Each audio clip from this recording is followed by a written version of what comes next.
Today on the Arkham Chronicle, we'll be continuing our Investigator Spotlight by looking at the investigators that come with the Path to Carcosa expansion. But you haven't finished the last lot yet! What about Pete Sampras?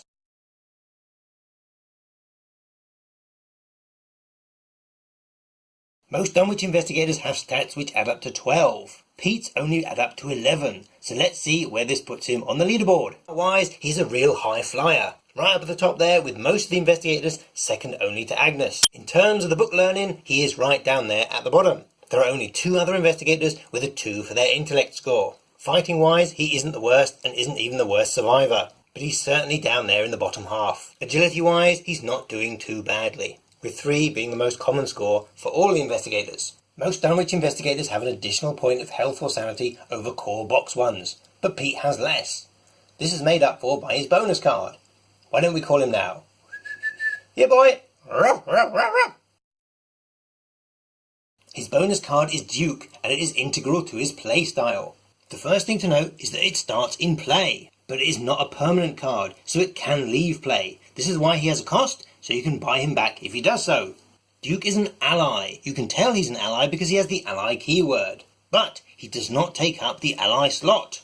You can spend an action to exhaust Duke to do one of 2 things. Let's take a look at the first one. Exhaust Duke, fight. You attack with a base skill of 4. This attack deals +1 damage. This means that instead of using Pete's combat value of 2 and then adding the modifiers, you use the number 4 and then add the modifiers. This isn't a static bonus and it isn't changing Pete's investigator values. It's just using a different starting number for this single calculation. Because fight is in bold, it is an action designator. So we know that this won't provoke an attack of opportunity from any enemies. And if you succeed, don't forget to apply the +1 damage. Now, let's take a look at your other choice. Exhaust Duke, investigate. You investigate with a base skill of 4. You may move to a connecting location immediately before investigating with this effect. So again, for this action, we don't use the 2 intellect value on Pete's investigator card. We use the investigator 4 for the start of the calculation instead. And you can investigate in your current location, or you can move to a connecting one and investigate there. Remember, investigate does provoke an attack of opportunity, and it does so at the location you are at when you spend the action, not the one you move to if you're choosing to move. Pete's in the hallway and he wants to investigate in the attic, hopefully to pick up the clue. Now let's say there's an enemy involved. Hey there, mystery monster, how have you been? If the enemy is unengaged and at your location, it's going to automatically engage with you and probably already be in your threat area. So if Pete triggered his Investigate ability to move to a connecting location and investigate the attic, the engaged mystery monster would have an attack of opportunity before that happened. And assuming Pete survived, he and the mystery monster would trundle along and complete the rest of the investigation. But if there was an unengaged enemy at the location Pete was moving to, then that enemy will engage, but no attack of opportunity will already happen because Pete is triggering the action at his starting location here in the hallway. So we'd spend an action, exhaust Duke, move to a connecting location, the unengaged enemy there would move to his threat area, and then he'd complete the investigation against the shroud value of the location that he'd moved to. And if it succeeds, he'd get to take the clue, but he now has an enemy engaged with him which may attack in the enemy phase, or the next time he does an action which isn't to fight, evade, parley or resign. Pete's ability says, discard a card from your hand, ready an asset you control, limit once per round. This is literally as simple as it sounds. Put a card from your hand into your discard pile and ready any exhausted asset you control. An asset is one of the 3 card types in the game. It looks like this and it will say asset up there. It doesn't have to be an item or an ally or anything like that. But it's probably Duke that you're going to want to be readying most. Pete's Elder Sign effect is +2, which is the joint highest value amongst all the investigators. Plus he gets to ready Duke too. Try and exhaust Duke on your first action, that way with an Elder Sign pull he may get ready and you can use him again.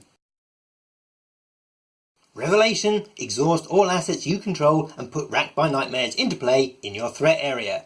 Assets you control cannot ready. For any other investigator this would be annoying, but for Pete it is crippling if he has Duke out. Because it has the word cannot, which is defined as absolute in the rulebook, he can't use his Investigator ability to discard a card and manually ready Duke. His Elder Sign effect won't ready Duke either.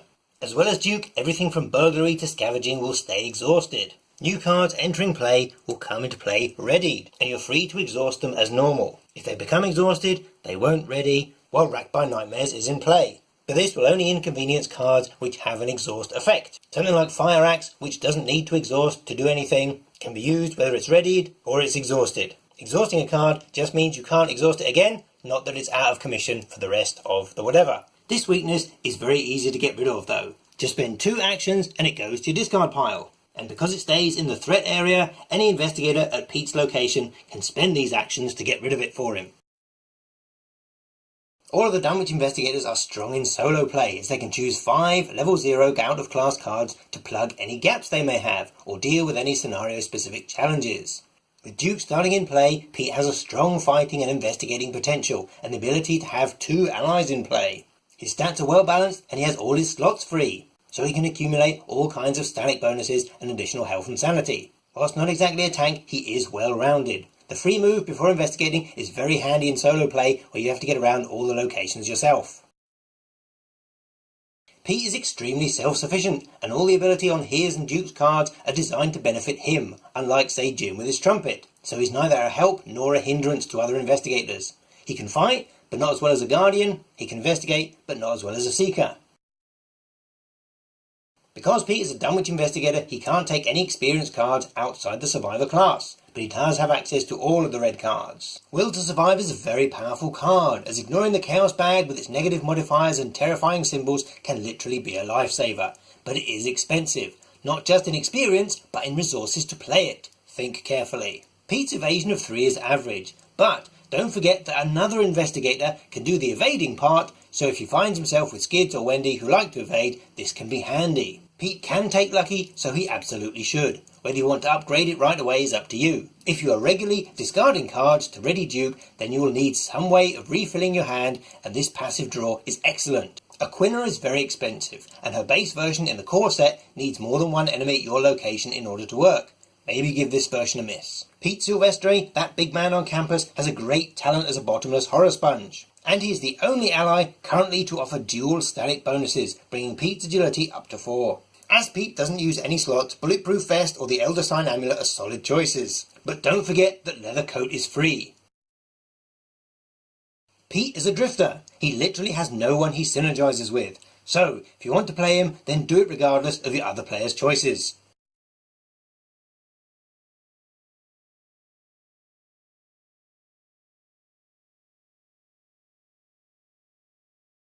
As ignoring the Chaos Bag with its negative modifiers and terrifying symbols can literally be a life. Say, what the? Will to Close call is something to consider if... Why is it doing that? Pete's evasion of 3 is average, but don't forget that... Why? Why are you doing that? It can be handy. Pete's evasion of 3 is... Pete, don't forget that another investigator can do... What the fuck? Uh-oh, camera go bye-bye.